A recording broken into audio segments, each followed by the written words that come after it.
Hello दोस्तों, आपका स्वागत है इंजीनियर्स वेल्थ लैब में। आज की वीडियो बहुत स्पेशल है क्योंकि हम डिस्कस करने वाले हैं दो मेजर गवर्नमेंट ओन्ड कंपनीज के बारे में और आरईसी लिमिटेड। दोनों कंपनीज इंडिया के रिन्यूएबल एनर्जी और पावर इंफ्रास्ट्रक्चर फाइनेंस सेक्टर की बैकबोन है। इरेडा ज्यादातर रिन्यूएबल एनर्जी पर फोकस करती है, जबकि आरईसी पावर सेक्टर के ट्रांसमिशन, डिस्ट्रीब्यूशन, जनरेशन और इंफ्रास्ट्रक्चर सर्विसेज में डाइवर्सिफाइड है। आज हम दोनों का performance, business model, asset quality, loan book, financial strength और शेयर होल्डर रिटर्न्स के पर्सपेक्टिव से कंपेयर करेंगे। ये वीडियो आपको हेल्प करेगा कि आप दोनों कंपनीज के प्रॉस कॉन्स समझ सकें और अपने इन्वेस्टमेंट डिसीजन में बेटर जजमेंट ले सकें। तो चलिए डायरेक्ट डाइव करते हैं और दोनों कंपनीज की डिटेल्ड एनालिसिस में देखते हैं कौन सी कंपनी की इस एस्पेक्ट में कैसी परफॉर्म कर रही है। तो चलिए शुरू करते हैं इरेडा के साथ अपनी इन्वेस्टमेंट जर्नी। इरेडा एक गवर्नमेंट ओन्ड एनबीएफसी है जो रिन्यूएबल एनर्जी सेक्टर की फाइनेंसिंग में लीडर है। 71.76% स्टेक गवर्नमेंट के पास है।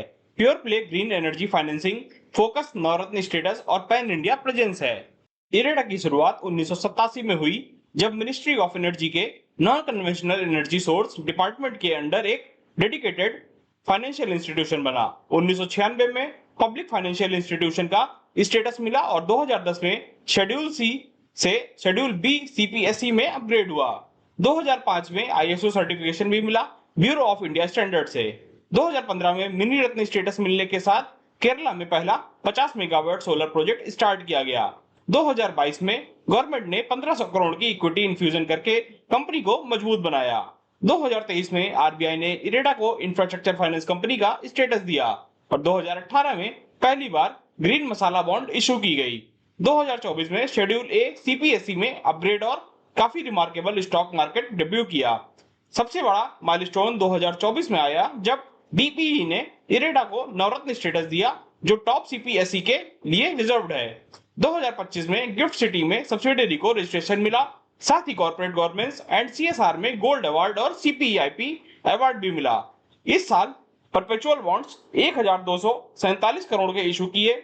टियर 2 बॉन्ड्स ने 910 करोड़ रेज किए। इसी भी फैसिलिटी जेपीवाई 26 बिलियन यानी कि 1553 करोड़ एसबीआई टोक्यो से मिली।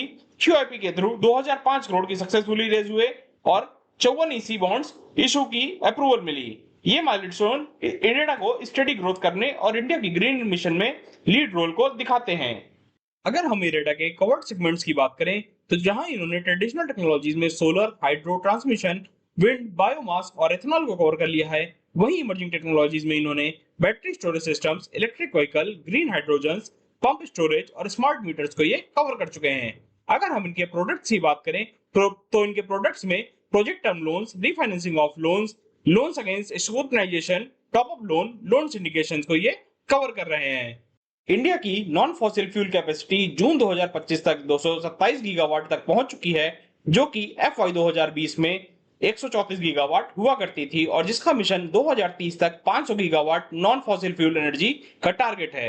अगर हम कंपनी के फाइनेंशियल्स की बात करें तो जहां रेवेन्यू फ्रॉम ऑपरेशंस इस क्वार्टर में 1947 करोड़ का रहा है, जो लास्ट क्वार्टर में 1904 करोड़ का था और लास्ट सेम क्वार्टर में ये 1510 करोड़ का था, यानी कि ईयर ऑन ईयर बेसिस पे ये 29% से बढ़ता हुआ हमें दिखाई दे रहा है। अगर हम कंपनी के ऑपरेटिंग प्रॉफिट की बात करें जो कि 677 करोड़ के रहे हैं, जो लास्ट क्वार्टर में 770 करोड़ के थे और लास्ट सेम क्वार्टर में 454 करोड़ के थे, तो 454 करोड़ से बढ़कर के ये अब 677 करोड़ के हो चुके हैं, जो कि तकरीबन हमको 49% से ग्रो होते हुए दिखाई दे रहे हैं। अगर हम प्रॉफिट आफ्टर टैक्स की बात करें जो कि 247 करोड़ का रहा है, जो लास्ट क्वार्टर में करीब 502 करोड़ का था और लास्ट सेम क्वार्टर में 384 करोड़ का था, यानी कि 384 करोड़ से गिर करके इनका प्रॉफिट आफ्टर टैक्स 247 करोड़ का हो चुका है, जो कि तकरीबन उनको 36% से गिरता हुआ दिखाई दे रहा है। अगर हम कंपनी के एनपीएक्स की बात करें तो कंपनी ने जो ग्रॉस एनपीए रिपोर्ट किए हैं वो 4.13% के रिपोर्ट करे हैं, जो लास्ट क्वार्टर में 2.45% के थे और लास्ट सेम क्वार्टर में 2.19% थे। तो एनपीएस भी हमको ईयर ऑन ईयर बेसिस पे इनके बढ़ते हुए दिख रहे हैं, जो कि तकरीबन 88% से बढ़ चुके हैं। अगर हम इनके लोन बुक की बात करें तो कंपनी की जो लोन बुक है वो तकरीबन 79,941 करोड़ की है, जो लास्ट क्वार्टर में 76,282 करोड़ की थी और लास्ट सेम क्वार्टर में ये 63,207 करोड़ की थी। सो लोन बुक भी इनकी 26% से ग्रो होती हुई दिखाई दे रही है। वही कंपनी की नेटवर्थ तकरीबन 36% से बढ़कर के 12,402 करोड़ की हो चुकी है। अगर हम कंपनी के फाइनेंशियल रेशियो की बात करें तो कंपनी की यील्ड 9.95% की हो चुकी है, जो कि लास्ट ईयर 10.1% की थी और कॉस्ट ऑफ बोरोइंग 7.40% की हो चुकी है, जो कि लास्ट ईयर 7.78% की थी। सो यील्ड और कॉस्ट ऑफ बोरोइंग इनकी हमको गिरती हुई नजर आ रही है ईयर ऑन ईयर बेसिस पे। वहीं इनका जो स्प्रेड है वो बढ़ता हुआ दिखाई दे रहा है, जो कि 2.23% से बढ़कर के 2.55% का हो चुका है। अगर हम डेट टू इक्विटी रेशियो की बात करें, जो कि ईयर ऑन ईयर बेसिस पे कम होता हुआ दिखाई दे रहा है, जो 5.83 से गिर करके 5.35 का हो चुका है। अगर हम कंपनी के ईपीएस की बात करें, तो जो ईपीएस है वो 91 पैसे का रहा है, जो लास्ट क्वार्टर में 6.31 रुपीज का था और लास्ट ईयर सेम क्वार्टर में 1.43 का था। सो 1.43 से गिर करके ईपीएस इनका 0.91 पैसे का हो चुका है। तो ईपीएस भी हमको गिरता हुआ दिखाई दे रहा है ईयर ऑन ईयर बेसिस पे। अगर हम कंपनी के प्रोविजन कवरेज रेशियो की बात करें, जो कि 57% से घट करके 51% का हो चुका है। अगर हम कंपनी के लोन डिस्ट्रीब्यूशन की बात करें, तो 28% ही पब्लिक सेक्टर में लोन डिस्ट्रीब्यूट करती है, जबकि 72% प्राइवेट सेक्टर में लोन डिस्ट्रीब्यूशन करती है। अगर हम इसको लास्ट ईयर से कंपेयर करें, तो 24% ही पब्लिक सेक्टर में डिस्ट्रीब्यूट करती थी लोन और 76% ये प्राइवेट सेक्टर में डिस्ट्रीब्यूट करती थी, जो कि अब घट करके 72% हो गया है। अगर हम इसके लोन डिस्ट्रीब्यूशन को सेगमेंट वाइज देखें, तो ये सोलर थर्मल में 24%, विंड में 13%, हाइड्रो पावर में 11% और मैन्युफैक्चरिंग में 7% लोन डिस्ट्रीब्यूट करती है। अगर हम कंपनी की बोरोइंग प्रोफाइल की बात करें, तो जहां 85% बोरोइंग इनकी डोमेस्टिक बोरोइंग्स दिखाई देती हैं, वहीं 15% बोरोइंग्स इनकी फॉरेन बोरोइंग्स दिखाई देती हैं। अगर हम डोमेस्टिक बोरोइंग्स को फर्दर सेगमेंट्स में देखें, तो जहां हमें 56% इनकी बोरोइंग्स तकरीबन बॉन्ड से आती हुई दिखाई देती हैं और 44% बोरोइंग्स इनकी बैंक लोन के थ्रू आती हैं। वहीं फॉरेन बोरोइंग्स में तकरीबन 76% बोरोइंग्स इनकी हेज्ड फंड्स के थ्रू और 24% बोरोइंग्स इनकी अनहेज्ड के थ्रू आती हैं। इरेडा की बोरोइंग प्रोफाइल अब ट्रिपल ए में पहुंच चुकी है, जो कि एक स्टेबल बोरोइंग प्रोफाइल मानी जाती है। इरेडा अब 54 ईसी बॉन्ड्स भी इशू कर सकता है, जिसमें कैपिटल गेन टैक्स बेनिफिट मिलता है, जो कि maximum 50 lakh per year 5 year के लॉकिंग के साथ दे सकता है। अगर हम इरेडा की एसेट क्वालिटी की बात करें, तो वहां इनके ग्रॉस एनपीएस करीबन 3,302 करोड़ के हो चुके हैं, जो कि 4.13% के हैं। वहीं नेट एनपीएस 1,615 करोड़ के हो चुके हैं, जो कि तकरीबन 2.06% के हैं और कवरेज रेशियो इनका 51.10% का है। एसेट क्वालिटी थोड़ी कंसर्न है, लास्ट ईयर से एनपीएस बढ़ रहे हैं। अगर हम इरेडा के शेयर होल्डिंग पैटर्न की बात करें, तो शेयर होल्डिंग पैटर्न में गवर्नमेंट ऑफ इंडिया दिखाई देती है, जो कि 71.76% के हैं और रेजिडेंट इंडिविजुअल 21.32% है। वहीं इंश्योरेंस और एफआईआईज में 2.33% और 2.04% का स्टेक दिखाई देता है, जबकि म्यूचुअल फंड्स मात्र 0.54% के हैं। तो दोस्तों, इरेडा की अगर हम कंक्लूजन की बात करें, तो ये एक strong government back green finance company है, जिसमें ग्रोथ एक्सपेंशन की पॉसिबिलिटीज हैं, लेकिन एनपीएस और एसेट क्वालिटी पर नजर रखनी चाहिए। तो ये था दोस्तों इरेडा का business model analysis, quarter 1 results और इनके फ्यूचर आउटलुक्स। अब बात करते हैं दूसरी कंपनी यानी कि आरईसी लिमिटेड की। तो चलिए देखते हैं आरईसी लिमिटेड के फाइनेंशियल्स, बिजनेस आउटलुक और क्वार्टर रिजल्ट्स। आरईसी भी एक बहुत इंपॉर्टेंट पीएसयू है, जो पावर इंफ्रास्ट्रक्चर को फाइनेंस करती है और इसके परफॉर्मेंस भी बहुत क्रूशियल है सेक्टर की ओवरऑल ग्रोथ के लिए। तो चलिए शुरू करते हैं और देखते हैं कि आरईसी ने इस क्वार्टर में क्या अचीव किया है, इन्वेस्टर्स के लिए क्या क्या इंपॉर्टेंट पॉइंट्स हैं। आरईसी लिमिटेड एक महारत्न पीएसयू है, जो पावर और इंफ्रास्ट्रक्चर सेक्टर के लिए फाइनेंस प्रोवाइड करता है, मोस्टली ट्रांसमिशन, डिस्ट्रीब्यूशन, जनरेशन और रिन्यूएबल एनर्जी प्रोजेक्ट के लिए। 1969 में कंपनी का सफर शुरू होता है और रूरल एरियाज के पावर इंफ्रास्ट्रक्चर डेवलप करने के लिए 2003 में इसके मैंडेट ब्रॉडन हुआ और अब ये पावर के हर सेगमेंट को फाइनेंस करता है। 2008 में कंपनी को नवरत्न स्टेटस मिला और आईपीओ 27 टाइम्स सब्सक्राइब हुआ। 2022 में महारत्न स्टेटस ग्रांटेड हुआ, जो पीएसयू के लिए सबसे बड़ा ऑनर है। 2024 में पीएम सूर्य घर मुफ्त बिजली योजना का इंप्लीमेंटिंग एजेंसी बना और 2023 में largest green bond USD 750 million का इशू किया। दोस्तों, आरईसी की कुछ खासियतें इसे पावर सेक्टर का एक स्ट्रॉन्ग प्लेयर और रिलायबल प्लेयर बनाती हैं। आरईसी का बिजनेस मॉडल काफी स्ट्रॉन्ग है, स्टेबल मार्जिन्स की वजह से प्रॉफिटेबिलिटी हमेशा हाई रहती है। आरईसी को सबसे highest domestic credit rating triple A मिली है और इंटरनेशनल रेटिंग भी मूडीज Baa3 और फिच BBB- से सॉवेरियन के बराबर है। ये कंपनी पावर सेक्टर के मेजर गवर्नमेंट स्कीम जैसे RDSS, सौभाग्य, रूफटॉप सोलर ETC की नोडल एजेंसी है। हाईली एक्सपीरियंस्ड मैनेजमेंट है, जो सेक्टर एक्सपर्टीज रखता है। पावर सेक्टर की ग्रोथ में इसका मेजर रोल है, स्पेशली रिन्यूएबल सेगमेंट में और ग्रीन एनर्जी कॉरिडोर बनाने में। महारत्न स्टेटस मिल चुका है जो पीएसयू वर्ल्ड का हाईएस्ट कैटेगरी है और इंफ्रास्ट्रक्चर लॉजिस्टिक्स में भी एक्टिव है। काफी डाइवर्स फंडिंग एक्सेस की वजह से बिजनेस में लिक्विडिटी काफी स्ट्रांग है, एसेट क्वालिटी स्ट्रांग है, प्रोविजनिंग कवरेज रेशियो भी सफिशिएंट है। आरईसी का बिजनेस किसी एक एरिया तक लिमिटेड नहीं है। कंपनी का पोर्टफोलियो बहुत ही डाइवर्सिफाइड है, जैसे कि कन्वेंशनल जनरेशन यानी कि thermal, hydro, ETC, transmission, distribution, renewable energy यानी कि solar, wind, hydro, hybrid, infrastructure, roads, airports, एसईजेड्स और लॉजिस्टिक्स में। इस डाइवर्सिफिकेशन से रिस्क भी काफी स्प्रेड होता है और हर सेक्टर की ग्रोथ अपॉर्चुनिटी आरईसी के पोर्टफोलियो में है। अगर हम आरईसी के शेयर होल्डिंग पैटर्न और टॉप शेयर होल्डर्स की बात करें तो आरईसी का प्रमोटर है पावर फाइनेंस कॉर्पोरेशन लिमिटेड, जिसका होल्डिंग 52.63% है। फॉरेन इंस्टीट्यूशंस के पास 19.16%, म्यूचुअल फंड्स पीएसयूज के पास 11.27% और नॉन इंस्टीट्यूशनल इन्वेस्टर्स के पास 12.65% के स्टेक हैं। टॉप 10 शेयर होल्डर्स में LIC, NPS trust, Nippon India, ICICI prudential, HDFC, Kotak, Tata AIG, SBI PSU fund और इन्वेस्को जैसे बड़े नाम हैं। इस डाइवर्सिफाइड और स्ट्रॉन्ग ओनरशिप पैटर्न की वजह से स्टॉक की लिक्विडिटी और इंस्टीट्यूशनल सपोर्ट स्ट्रॉन्ग है। अगर हम आरईसी लिमिटेड के सेक्टर वाइज डिसबर्समेंट की बात करें तो आरईसी ने क्वार्टर 1 FY26 में 59,508 करोड़ टोटल डिसबर्समेंट किए, जिसमें से 74% डिस्ट्रीब्यूशन सेक्टर में और 12% रिन्यूएबल एनर्जी में, वहीं 6% कन्वेंशनल जनरेशन और 2% ट्रांसमिशन में डिसबर्स किए। पास्ट ईयर कंपैरिजन में टोटल डिसबर्समेंट 36% और रिन्यूएबल डिसबर्समेंट 35% बढ़ा है। अगर हम आरईसी लिमिटेड के आउटस्टैंडिंग लोन कंपोजिशन को देखें तो आरईसी का टोटल लोन बुक 5,84,568 करोड़ का है, जिसमें से स्टेट सेक्टर 87% और प्राइवेट सेक्टर करीबन 13% का है, यानी कि गवर्नमेंट प्रोजेक्ट्स ही फोकस है। डिस्ट्रीब्यूशन में 40% जो है वो डिस्ट्रीब्यूशन में और कन्वेंशनल जनरेशन में 26%, ट्रांसमिशन में 8%, रिन्यूएबल एनर्जी में 11% और बाकी के सब में मिलाकर के करीबन हमारा 15% का बैठता है। ये डेटा दिखाता है कि REC infra focused diversified lender है, रिस्क स्प्रेड और ग्रोथ दोनों बैलेंस्ड है।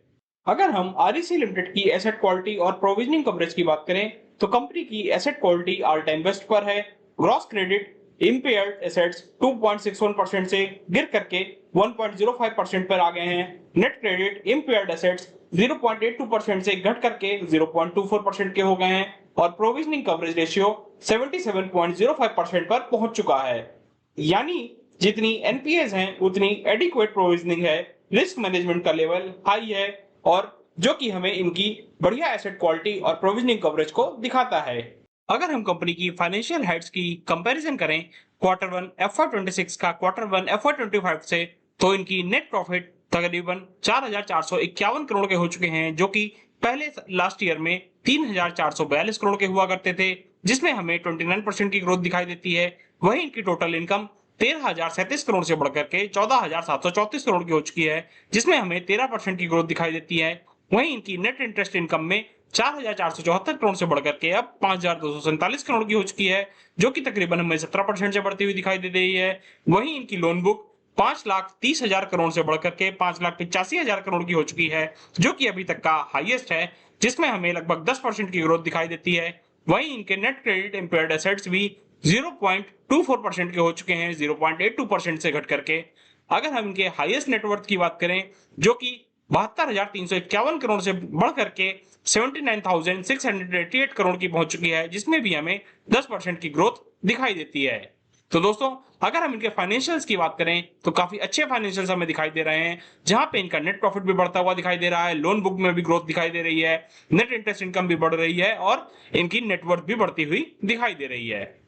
दोस्तों, अगर हम आरईसी लिमिटेड के की रेशियोज की बात करें तो जहां इनकी यील्ड 9.99% से बढ़कर के 10.08% की हो चुकी है ईयर ऑन ईयर बेसिस पे, वहीं इनके कॉस्ट ऑफ बोरोइंग भी 7.05% से बढ़कर के 7.12% की होती हुई दिखाई दे रही है और इंटरेस्ट स्प्रेड भी 2.94% से बढ़कर के 2.96% का हो चुका है ईयर ऑन ईयर बेसिस पे। वहीं इनके नेट इंटरेस्ट मार्जिन भी 3.64% से बढ़कर के 3.74% के होते हुए हमें दिखाई दे रहे हैं। अगर हम इनके डेट टू इक्विटी रेशियो की बात करें जो कि 6.27 से बढ़कर के 6.38 का हो चुका है ईयर ऑन ईयर बेसिस पे। तो दोस्तों, जहां इनके ई रेशियोज हमको ईयर ऑन ईयर बेसिस पे इंप्रूव होते हुए दिखाई दे रहे हैं, वहीं इनका डेट टू इक्विटी रेशियो भी ईयर ऑन ईयर बेसिस पे थोड़ा सा हमें बढ़ता हुआ दिखाई दे रहा है। दोस्तों अगर हम कंपनी की टोटल लोन बुक की बात करें तो टोटल लोन बुक अब 5,81,000 करोड़ की हो चुकी है, जिसमें हमें 10% की ग्रोथ दिखाई देती है। अगर हम Q1 डिसबर्समेंट की बात करें जो कि 59,508 करोड़ के रहे हैं, जो Q1 FY25 के 43,652 करोड़ से 36% ज्यादा है। रिन्यूएबल एनर्जी सेक्टर में डिसबर्समेंट 35% इंक्रीज हुआ है, जो दिखाता है कंपनी का इस सस्टेनेबिलिटी और ग्रीन एनर्जी गोल्स पर स्ट्रॉन्ग फोकस। दोस्तों अगर हम आरईसी लिमिटेड की क्रेडिट रेटिंग्स की बात करें तो क्रेडिट रेटिंग्स में जहां ट्रिपल ए डोमेस्टिक रेटिंग है, वहीं BAA3 मूडीज की और triple B minus Fitch international level की स्ट्रॉन्ग क्रेडिबिलिटी हमें दिखाती है। तो दोस्तों आरईसी लिमिटेड का Q1 FY25-26 फाइनेंशियल और ऑपरेशनल परफॉर्मेंस काफी स्ट्रॉन्ग रहा है। Strong profit growth, asset quality improvement और सस्टेनेबिलिटी एफर्ट्स के साथ ये कंपनी पावर सेक्टर की एक पिलर बना हुआ है। लॉन्ग टर्म इन्वेस्टर्स के लिए भी ये एक रिलायबल इन्वेस्टमेंट ऑप्शन है, स्पेशली अगर आप रिन्यूएबल एनर्जी और इंफ्रास्ट्रक्चर डेवलपमेंट में बिलीव करते हैं। दोस्तों अगर हम आरईसी लिमिटेड का इरेडा के साथ एक क्विक कंपैरिजन देखें तो जहां आरईसी लिमिटेड का पी 5.86 का है, वहीं इरेडा का पी करीबन 26.53 का है, जबकि इंडस्ट्री का पी 24.48 का दिखाई देता है।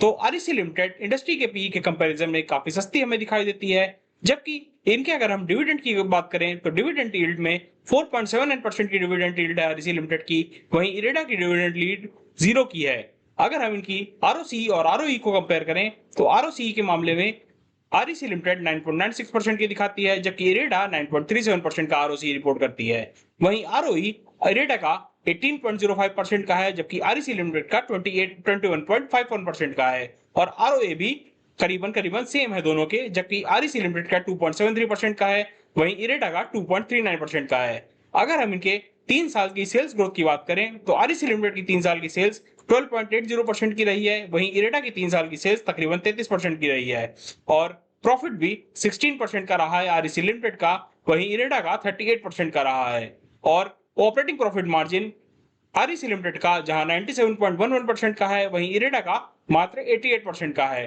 तो कुछ मामलों में हमें आरईसी लिमिटेड बेहतर दिखाई देती है, जैसे कि सेल्स और प्रॉफिट। वहीं अगर हम आरओसी और आरओई की बात करें तो हमें आरईसी लिमिटेड बेहतर दिखाई देती है, जबकि ऑपरेटिंग प्रॉफिट मार्जिन के मामले में आरईसी लिमिटेड हमें काफी अच्छी दिखाई देती है। और पी के मामले में भी अगर हम इंडस्ट्री के पी के साथ कंपैरिजन करें तो आरईसी लिमिटेड हमें काफी सस्ती दिखाई देती है।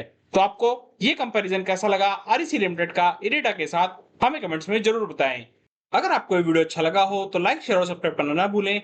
ये वीडियो सिर्फ एजुकेशन पर्पस के लिए है, और हमें कमेंट्स में बताना ना भूलिए कि आपको किस कंपनीज का अगला कंपैरिजन चाहिए। हम आपके लिए जरूर कोशिश करेंगे उन कंपनीज का डीपली एनालिसिस करने की और अपने इनपुट्स प्रोवाइड करने की। तो दोस्तों अगले वीडियो में मिलते हैं किसी और कंपनीज के कंपैरिजन के साथ। तब तक के लिए हैप्पी इन्वेस्टिंग।